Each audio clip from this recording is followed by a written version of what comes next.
பால்கோவா பிரியர்கள் எல்லாருமே சட்டுன்னு இந்த வீடியோவை சேவ் பண்ணி வச்சுக்கோங்க.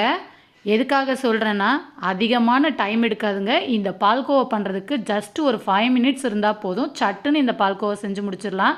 இது வரைக்கும் எந்த பேக்கரியிலையும் இந்த பால்கோவா கிடைக்காதுங்க. அந்த மாதிரி ஒரு டேஸ்ட்டில் அட்டகாசமாக எப்படி பண்ணலாங்கிறத பார்க்கலாம். அடுப்பு ஆன் பண்ணி ஒரு பேன் வச்சுட்டு 1 கப் அளவுக்கு காய்ச்சி ஆற வச்ச பால், 1/2 கப் அளவுக்கு பவுடர் பண்ண சுகர், 1 கப் அளவுக்கு பால் பவுடர், 3/4 கப் அளவுக்கு டெசிகேட்டட் கோகோனட் சேர்த்து அடுப்பை சிம்மிலேயே வச்சு கைவிடாமல் ஒரு 2 நிமிஷத்துக்கு நல்லா கலந்து விட்டுட்டே இருங்க.